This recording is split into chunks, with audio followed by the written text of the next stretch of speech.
His Excellency, Mr. Jacob Zuma, President of the Republic of South Africa, His Excellency, Mr. Idris Deby, President of Chad, His Excellency, Mr. Fernando da Piedade Dias dos Santos, Vice President of Angola, His Excellency, Deputy President of South Africa, Mr. Agalana Motlanthe, Her Excellency, Ms. Maite Nakwana Mashabane, President of COP17 and CMP7, Her Excellency Patricia Espinosa, President of COP16 and CMP6. Honorable Ministers and Vice Ministers, His Worship Mayor Nyamalu, distinguished delegates, ladies and gentlemen. It gives me great pleasure to address you on African soil and to welcome you to COP17 and CMP7. In the Zulu language, I greet you, Sanbonani Nonke.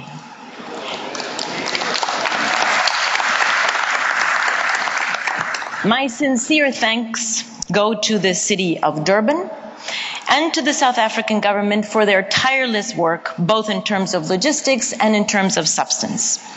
Madam President, Mayor Nyamalu, through you, may I thank each and every member of your very committed teams for the detailed and most effective preparations, including all the overnight work due to the torrential blessings from the skies last night. Ladies and gentlemen, when the distinguished Nelson Mandela walked to freedom in 1990, nobody imagined that South Africa was on its way to becoming an inspiration to the world. When the CODESA negotiations started 20 years ago, almost to this day, nobody imagined that South Africa would become the world's model for negotiations for a better future. But when the first free and fair elections were held in this beautiful country in 1994, everyone knew that South Africa had achieved the impossible. It had mastered its biggest challenge, and that it had created a new and better future for itself. For the world, it was plain to see that South Africa stood proud and tall upon the political and moral high ground that it had built. And rightfully so, because almost against all odds, South Africa had successfully negotiated change. To quote the great former President Mandela, it always seems impossible until it is done. It would seem to me that this can-do attitude is something of a hallmark of this country's great people. And it would seem to me that this positive mindset is exactly the inspiration that we all need at this moment. We meet here at a time when more and more the impacts of climate change are threatening people's lives and livelihoods. As one of the regions most vulnerable to such impacts, many Africans unfortunately already have first-hand experience of the suffering that climate change can cause. We meet here at a time when greenhouse gas concentrations in the atmosphere have never been higher, when the number of livelihoods that have been dissolved by climate change impacts have never been greater, and when the need for action has never been more compelling or more achievable. Ladies and gentlemen, the process needs to take two decisive steps here in Durban: finishing the tasks from COP16 and CMP6, and answering the key political questions that remained unanswered in Cancun. Finishing the task from Cancun means translating policy into concrete action. This includes launching the Adaptation Committee, approving the modalities and guidelines for national adaptation plans, and progress on approaches to address loss and damage.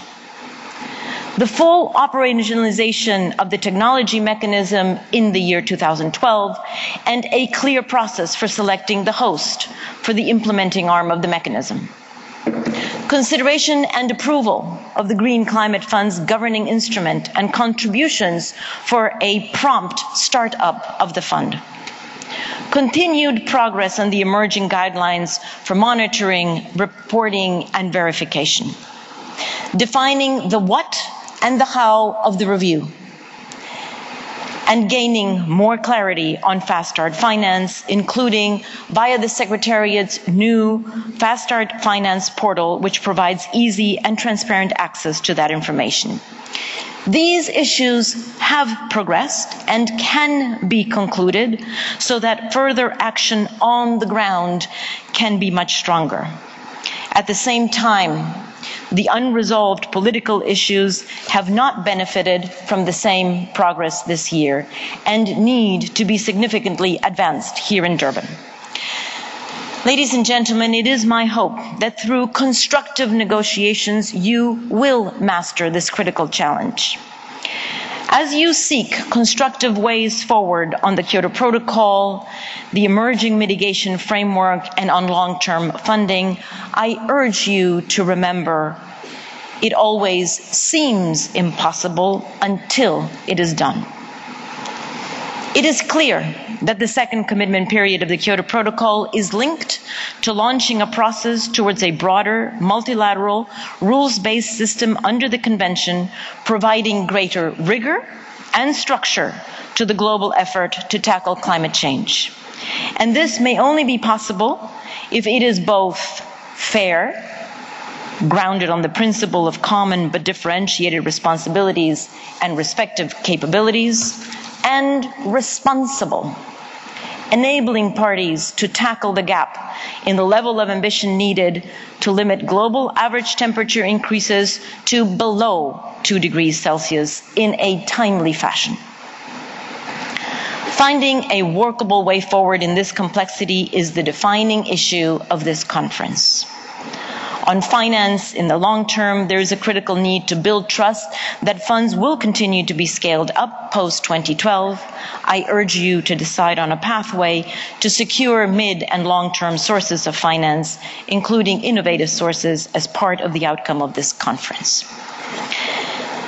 Ladies and gentlemen, this conference needs to reassure the vulnerable, all those who have already suffered and all those who will continue to suffer from climate change, that tangible action is being taken for a safer future, both in adaptation and in mitigation.